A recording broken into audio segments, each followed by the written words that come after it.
Here's something nobody talks about at the dinner table. Daniel has a master's degree in engineering. He reads books about behavioral economics in his free time. He can explain compound interest to you in his sleep. He understands the difference between a Roth and a traditional IRA. He has a spreadsheet for everything. Daniel is also broke.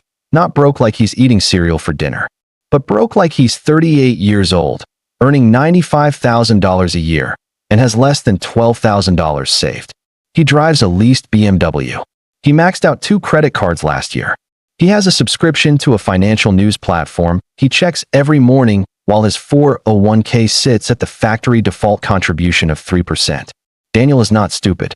That's exactly the problem, because when most people imagine someone who's bad with money, they picture impulsiveness, ignorance, zero financial literacy. They don't picture the smart guy, the analytical guy, the guy who can tell you exactly why the Federal Reserve's interest rate decisions affect bond yields, but somehow still can't manage to build a real emergency fund. Intelligence does not protect you from bad money decisions. In some cases, it actually makes them worse. My name is Mason, and this channel, Mason Explains Wealth, exists because the conversation around money almost always misses the people who are educated, capable, earning decent income, and still quietly bleeding financially in ways they can't quite explain. If that sounds like you or someone you know, subscribe and stay with me because this video is going to hit differently. Now, let me be clear about something before we go further. This isn't about making you feel bad. It's about making you feel understood. Because these mistakes aren't signs of stupidity. They're signs of being human with a high-functioning brain that has learned how to rationalize almost anything. Let's go through them. The first mistake is what I call overthinking the entry point. Smart people love research. They read every article, watch every video, listen to every podcast before they make a financial move. They want to buy when the market is at the perfect low. They want to invest only after they fully understand every risk. They want to have the complete picture before they commit a single dollar. And while they're doing all that research, time is passing. Meet Christine. She's 29, earns $78,000, works in marketing, and has been getting ready to invest for about 3 years. She knows what a Vanguard index fund is. She knows about expense ratios. She has a list of books she's planning to read before she starts. She is absolutely confident she will begin investing just as soon as she feels fully prepared. The problem? She's been saying that since she was 26. 3 years of waiting, assuming a conservative 8% annual return on just $400 a month in contributions, is roughly $16,000 in growth she will never see again. Not because she was careless, because she was too careful. Smart people often treat inaction as the safe default. But in finance, waiting has a price tag just like every other decision. The market doesn't pause while you finish researching. Compound interest doesn't care how smart you are. It only cares how early you started. The second mistake is using income as a proxy for wealth. This one is subtle, but it is absolutely devastating. When you grow up without money, earning a high income feels like arriving. It feels like the problem is solved. And when your brain is wired toward achievement, hitting a 6-figure salary becomes the goal. And once you hit it, there's a quiet psychological exhale that says, I made it. But income and wealth are two completely different things. Income is what flows into your account every 2 weeks. Wealth is what stays. And for a lot of high earners, very little stays because lifestyle expands the moment income does. The car upgrades, the apartment in the nicer neighborhood, the vacations that are now somehow necessary self-care, the restaurant meals that are just networking. None of these feel like mistakes in the moment because you can technically afford them. The problem isn't that you're spending. The problem is that your spending grows at exactly the same rate as your income, which means your savings rate stays flat no matter how many raises you get.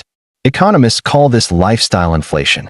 But the more honest term is lifestyle creep because it doesn't feel like a decision. It feels like a natural evolution. And by the time you realize it's happening, you're earning twice what you made 5 years ago and somehow saving less. The third mistake is the one that will genuinely shock you. Smart people over-optimize the small stuff and ignore the big stuff. They will spend 45 minutes finding the best high-yield savings account with a 0.1% better APY. They will cancel 3 streaming services to save $42 a month. They will meal prep on Sundays with intense discipline. And then they will sign a lease on an apartment $600 a month above their actual budget because the kitchen was nice. That streaming service optimization saved them $504 a year. The apartment decision cost them $7,200 a year. Do the math on what that looks like over 5 years. Big financial decisions, where you live, what you drive, whether you negotiate your salary, how you structure your debt, these are the variables that actually determine your financial trajectory. Not the coffee, not the subscriptions. The big three expenses in most people's lives, housing, transportation, and food, account for over 60% of take-home income. If you optimize those, everything else is almost noise. But smart people tend to feel more comfortable making lots of small good decisions than making one big correct one, because small decisions feel controllable and low stakes. Telling your landlord you won't pay $2,400 a month when comparable units are $1,850 feels uncomfortable and confrontational. Canceling Netflix feels responsible. So they do the easy thing and call it financial discipline. The fourth mistake is treating financial knowledge like financial action. This is the silent killer for smart people. Reading about index funds is not the same as investing in them. Understanding how a Roth IRA works is not the same as having one. Knowing that you should have 3 to 6 months of emergency savings is not the same as having 3 to 6 months of emergency savings. Knowledge gives you the feeling of progress without any of the actual results. There's a word for this in psychology. It's called the illusion of competence. When you learn something, your brain registers it as an achievement. There's a small dopamine hit. You feel like you did something. But financially, you did nothing. You just know more about what you haven't done yet. Daniel from the beginning of this video isn't bad with money because he lacks information. He lacks information. He has an abundance of it. Daniel is bad with money because he has replaced action with knowledge accumulation, and knowledge accumulation feels good enough that he hasn't noticed the difference. The fifth mistake is the one that costs the most money over a lifetime. Letting ego drive financial decisions. This is the one nobody wants to admit. Smart people have a particular relationship with status. Because intelligence is often how they built their identity growing up, the external signals of success matter more than they let on. The car, the neighborhood, the brand of watch. These things feel like validation that the work paid off. And when those signals are tied to debt, the math becomes brutal. Here's what the ego purchase actually costs you. A $45,000 car financed over 6 years at 6% interest isn't $45,000. After interest, insurance upgrades, and the opportunity cost of what that money could have become in a simple index fund over the same period, you're closer to $75,000 to $80,000. For a car that will be worth $8,000 at the end of those 6 years. The ego premium is real. And smart people often pay it in full because they are very good at constructing logical justifications for emotional decisions. It holds its value. I drive a lot. I work hard and I deserve it. These aren't financial arguments. They're rationalizations. And the smarter you are, the more convincing your rationalizations sound. Even to yourself. Here's what ties all of these together. The common thread in every single one of these mistakes is not ignorance.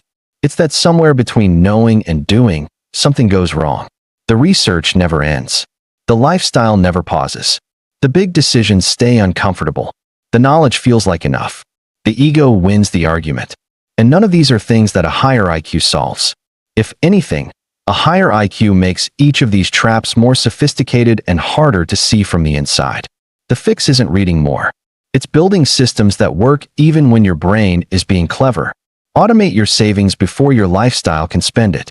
Set big financial rules in advance before your ego shows up with reasons to break them. Treat every year you delay investing as a dollar amount, not just a vague delay. Because money doesn't grade on intelligence. It doesn't reward the most informed or the most analytical. It rewards the consistent, the deliberate, and the honest. And the most honest thing a smart person can do is admit that knowing better has not always meant doing better. That's where the real work starts. If this video made you think about something you've been putting off, that's your sign. Don't research it anymore. Just do the next step today. Mason explains wealth. I'll see you in the next one.